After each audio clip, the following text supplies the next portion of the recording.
안녕하세요. 대투자의 시대의 첸입니다. 오늘은 주식 밸류에이션은 어떻게 해야 될까에 대해서 알아보려고 하고요. 그 중에서 많은 분들이 쓰시는 PER과 POR에 대해서 알아보려고 합니다. 일단 밸류에이션은 두 가지를 크게 분류할 수 있는데요. 상대 밸류에이션과 절대 밸류에이션이 있습니다. 상대 밸류에이션 같은 경우에는 종목 간의 비교를 할 때 많이 쓰고요. PER과 PBR, 그리고 PSR, 아니면 M&A에 많이 쓰이는 EV에 윗다가 있습니다. 절대 밸류에이션은 밸류에이션을 해서 적정 가치, 이 회사의 적정 가치는 얼마인지를 바로 산출하는 방법이고요. DCF나 RIM, DDM, ROE, PBR 이런 밸류에이션들이 있는데요.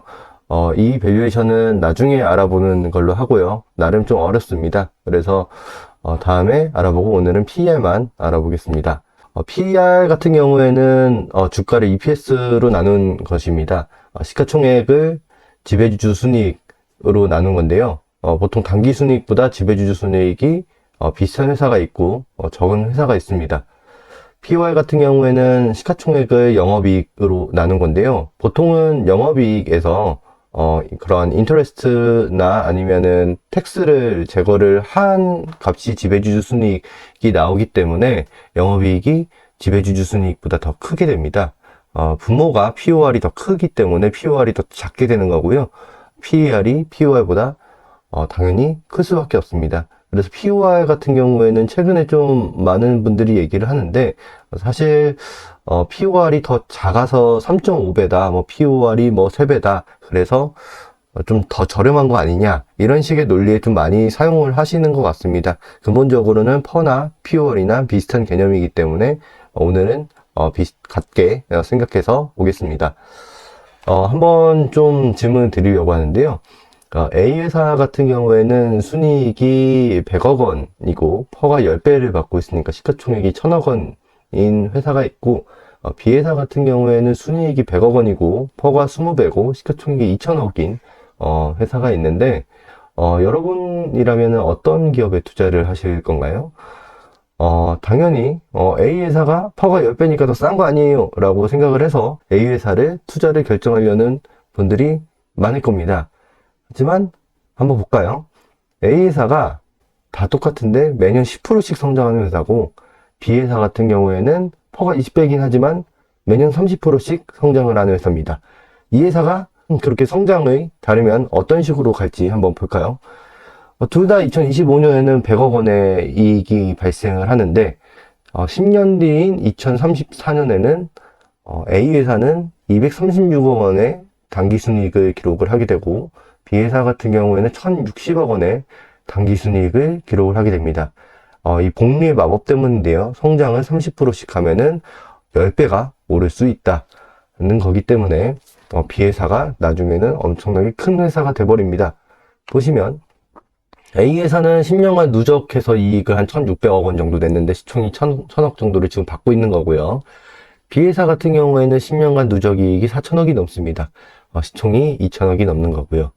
물론 이 누적 이익을 또 할인을 하고 해야 좀 복잡한 과정을 거쳐야겠지만 지금 시점에서 봤을 때는 B 회사가 저는 더 투자하기 매력적으로 보입니다. 할인을 하더라도 B 회사가 더 쌀 가능성이 높아요.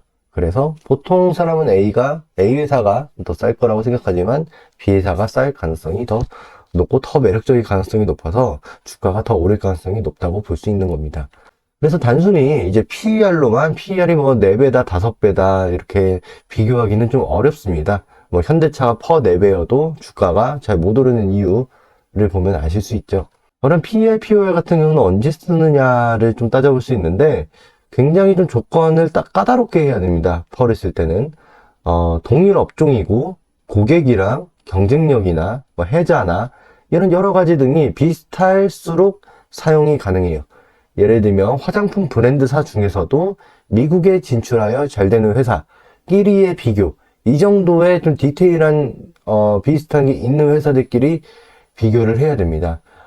예를 들면은 중국 비중이 높은 아모레퍼시픽과 미국 비중이 높은 뭐가 있을까요? 미국 비중이 높은 회사면은 코스맥스도 어느 정도 해당이 될 수도 있고, 아니면은 뭐 실리콘투나 이런 회사들끼리 비교하는 게 사실 잘 안 될 겁니다. 그래서 굉장히 좀 비슷한 경우, 특수한 경우에만 좀 사용하는 게 좋고, 두 번째는 다른 밸류에이션은 도저히 쓸 수가 없어요.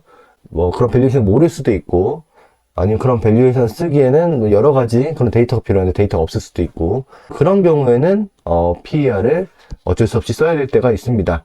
그래서 좀 최소한의 사용이 필요하다라고 보시면 되는데, 예를 들어서 이제 은행주입니다. 은행주 같은 경우는 이 KB금융하고 신한지주가 왼쪽에 있고, 나머지 우리금융지주, 기업은행, BNK금융지주는 PBR 한 0.3 정도 돼 있는데, 이제 보통 KB금융하고 신한지주는 버는 그런 이익 규모도 비슷하고, 그런 안정성도 재정 안정성도 비슷하고, 그리고 배당 수준도 비슷합니다.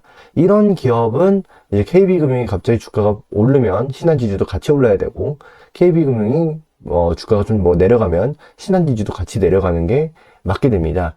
그래서 PBR이 너무 차이가 커져 버리면은 신한지주의 매력이 더 커질 수가 있는 부분이고요. 이런 식으로 이제 상대 밸류에이션을 좀 사용할 수 있는 거고요. 이건 제가 만든 건데, 올릭스가 얼마 전에 일라이릴리로 통해서 대규모 에로가 있었습니다. 그래서 총 바이오 기업들의 누적 에로 대비해서 시가총액 얼마나 받고 있는지 어떻게 보면 PER이 아니고 PLR이죠. LOR이니까. 보시면은 올릭스 같은 경우는 PLOR이 6.3인데 나머지 기업들은 다 뭐 한 배, 1.5배에서 한 2.3배 정도 를 받고 있었습니다. 그래서 올릭스 이 정도면 싸다. 한 평균 정도에 한 1.8 정도 받으면 한 1조 3천억 돼야 되고, 적어도 ABL 바이오 정도의 그런 레이팅을 받으면 한 1조 정도는 받아야 되지 않을까라고 했는데, 이미 주가가 한 1조 정도 가버렸어요. 지금 최근에도 계속 오르고 있고, 이런 식으로 이런 상대 밸류에이션은 비슷한 기업들을 놓고 봐야지 의미가 있습니다. 이런 식으로 응용해서 활용할 수도 있습니다.